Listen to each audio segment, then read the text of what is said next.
Welcome to Ctrl Alt Quick, a series of short videos designed to present core sim racing principles in layman's terms. If you're deep into a corner and you sense that the car isn't turning enough, your instinct will probably be to turn the steering wheel more and more, but this will actually have the opposite effect to what you want.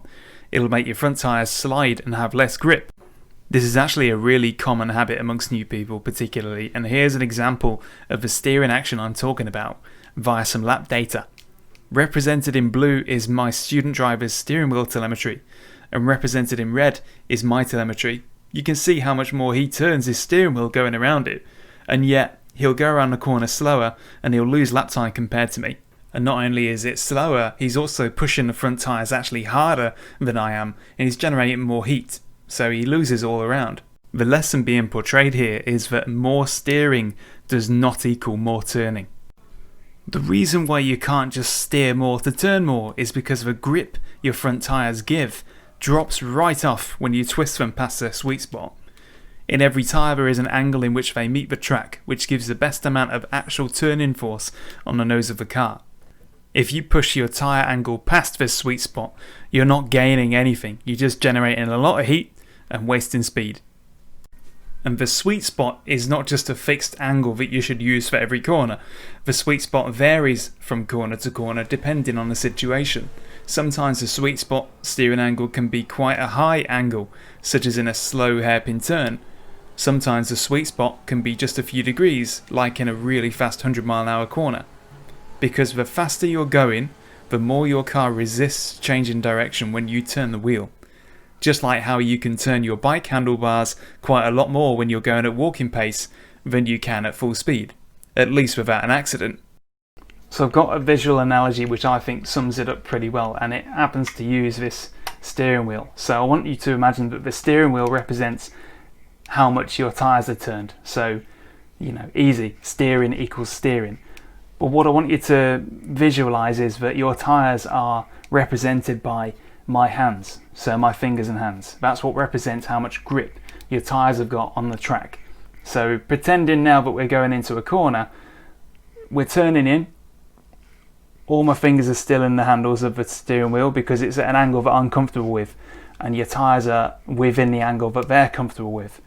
But if you get halfway through and you think you're not going to make it and you turn more, my arms and elbows can't turn more than this, not really. Something's going to have to let go. So this outside hand has to let go of the wheel in order to actually comply with my own demands here. And that's what's happening to the tyres under the front of your car. If you turn too much, they're going to turn, but now I've only got one hand and one thumb in there instead of having full grip. So I'm losing grip on the wheel in order to turn it all the way around. Same thing the other side, so I can turn it.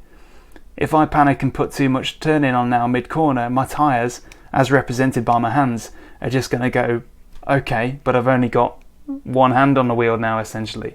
So the wheel's still going to turn, but I'm not going to have much grip on it. And that's what's happening. I want you to visualise it in that way. If you turn it too much for the given situation, then your tyres just can't put both hands fully on the track. So now you've heard me say, basically, you should fight your instinct to turn the wheel more if it's not going well in a corner. What do you do if you think you're about to go wide or not hit the apex? The answer's not in your hands, but in your feet. In a nutshell, if you're partway through the corner and going wide, give the brake pedal a calm, gentle lean. A sustained but subtle nudge of the brake will help get the nose turned in.